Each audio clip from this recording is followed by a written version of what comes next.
Right now, we're in a societal season where fear and contempt is consuming so many people. I'm a Christian and Republican, and these dynamics have utterly taken over my political party. They've taken over many parts of the Christian church. And I want to talk about in this video how we can become the type of people, cast a vision of what does that person look like that has courage, that can stand up to tyranny, that has nothing to lose in facing that tyranny. Because a lot of what happens when we fight back, when we are courageous, when we stand up, we speak the truth, we do the right thing, there's a risk. And that risk means it can cost us something. There are many times I've had in my life where I could have said or done the right thing, but I was cowardly and I chose not to. And I didn't speak up, or I didn't act, or I succumbed and I did the wrong thing, or I said the wrong thing. I want to give a few examples of this cowardice in effect. And so I want to start with talking about the church and Christians, because I am a Christian. And it talks about just this plague of fear that's unfolding. Jesus tells us many times, fear not, constantly exhorting us to not have fear.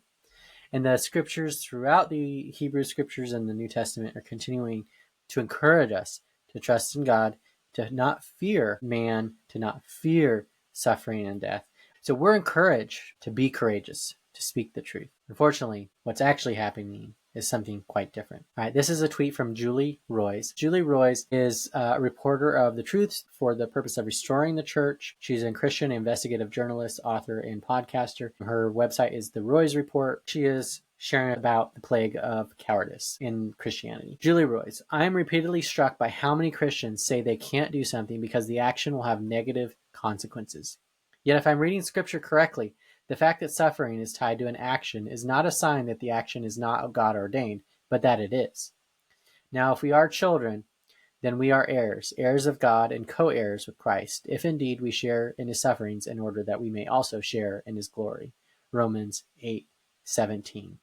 So she's talking about this plague of cowardice and how people are afraid to act and to speak the truth because of the resulting consequences, which as a Christian seems antithetical to Christianity and history, because particularly the early church and the early martyrs, I mean, there would be no church if Christians didn't do this, if they didn't speak the truth.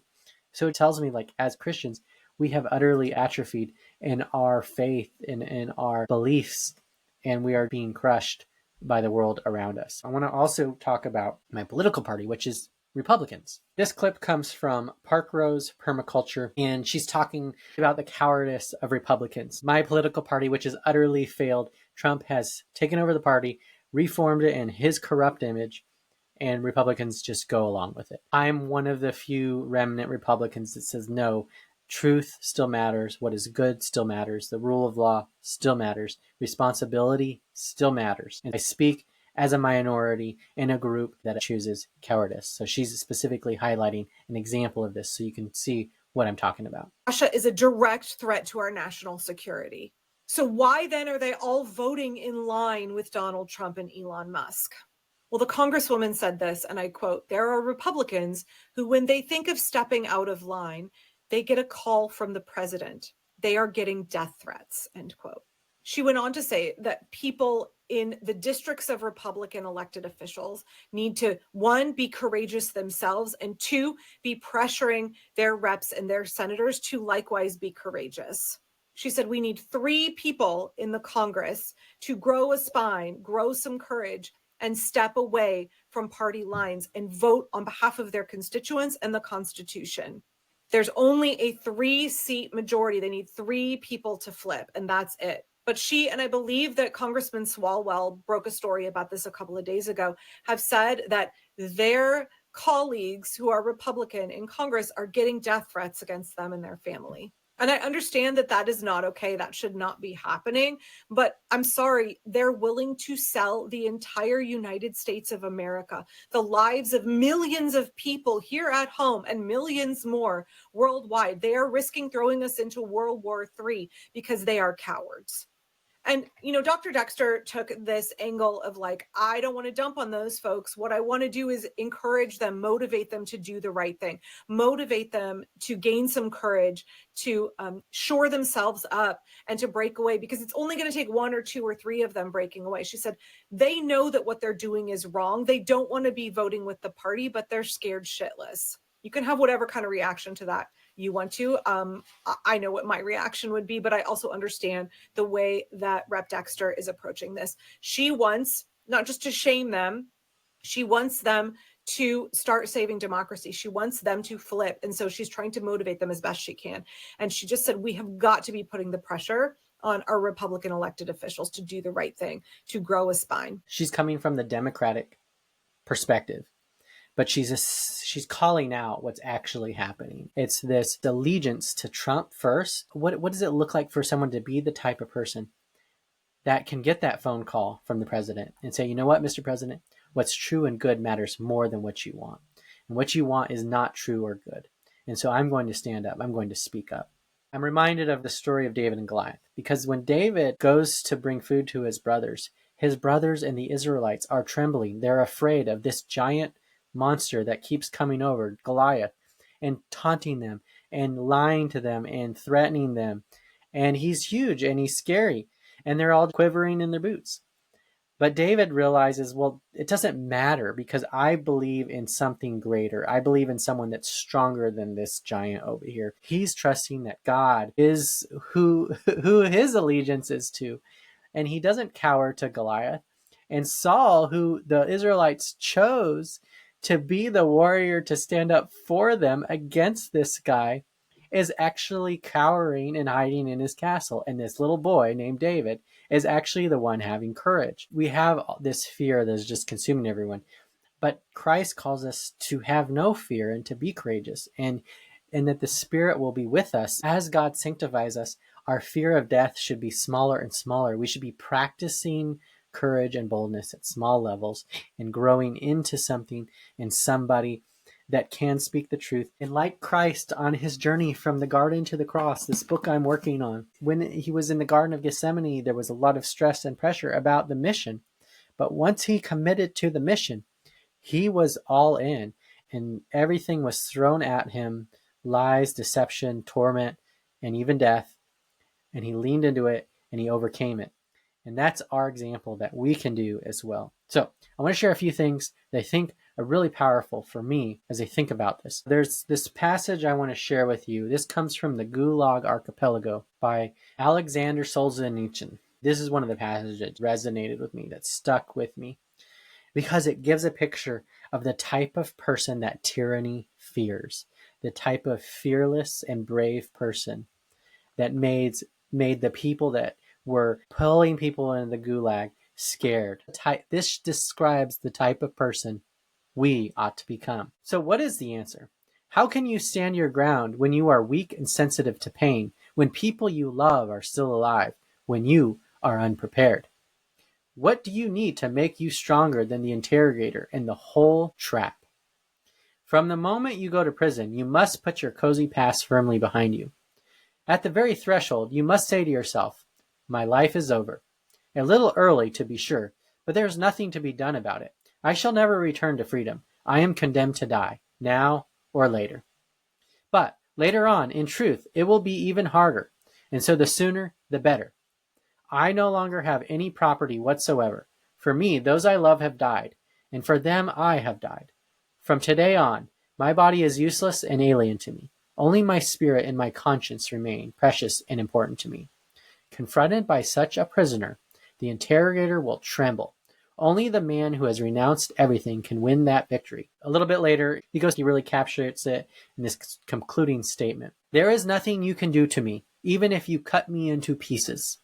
After all, you are afraid of your bosses, and you are afraid of each other, and you are even afraid of killing me. They would lose contact with the Underground Railroad if they killed him. But I am not afraid of anything.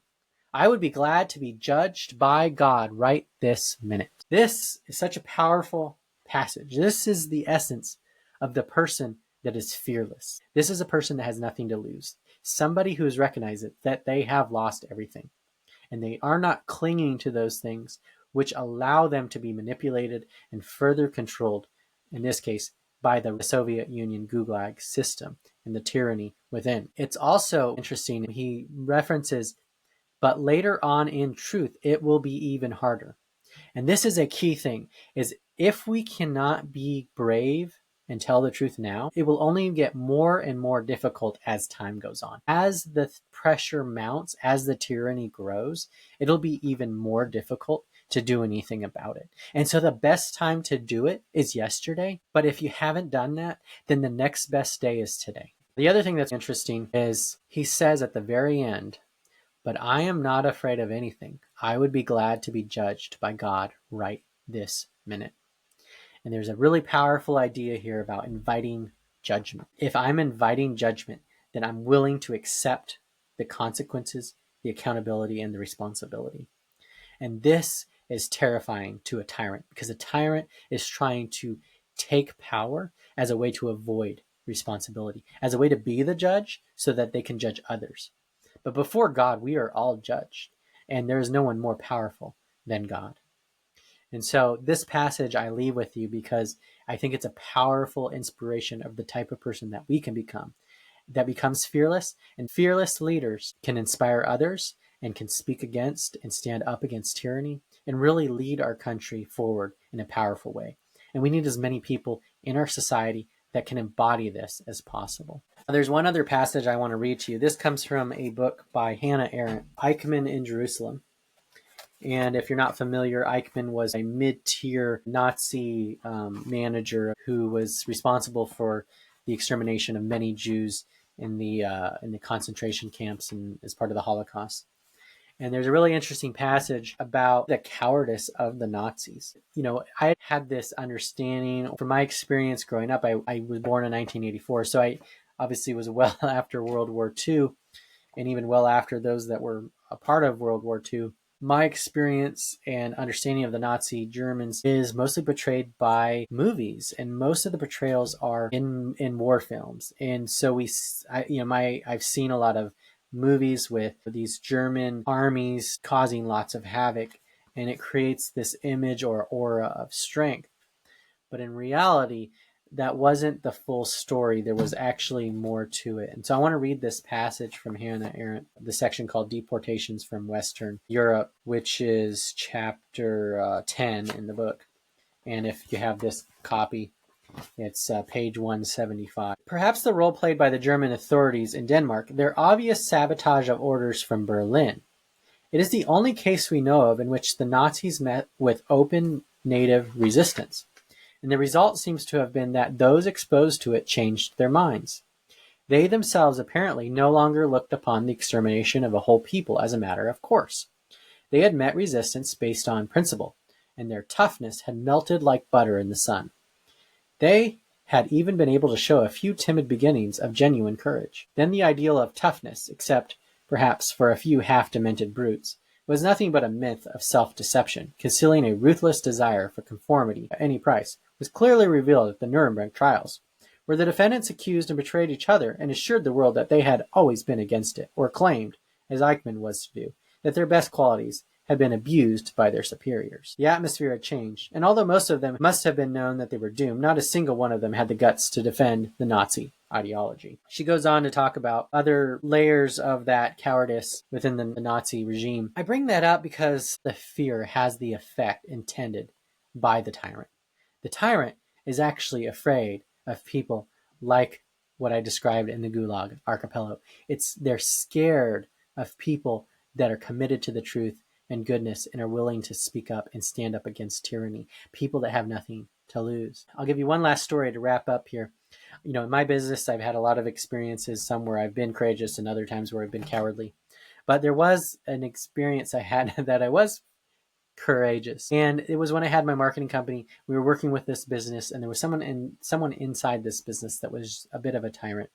And this person was difficult, and no one wanted to stand up to them. And we, working with this company and alongside some of the people in that company, had the opportunity to lean into this and to confront this person. And so I had the opportunity to do that. But for me to get there, I had to be willing to let go. I had to realize that what I'm going down, this road, the path that I'm taking, I could lose this client. And it was a big client. It was a large amount of money. And I had to be willing to set that aside and go, you know what? What is good and true is more important than the money that I get from this client. Ultimately, it was letting go of that that allowed me to do the thing that I needed to do. And that's my encouragement to you, is to think about, what is it that's holding you back? What are you holding on to? That may be the thing that's allowing others to manipulate and control you. It's allowing others to have a hold over you. And that's really one of the powerful things about our relationship with God. And Jesus's message is that he's saying that if we let that go, he will be there for us. He will step in our place, and that he has overcome death.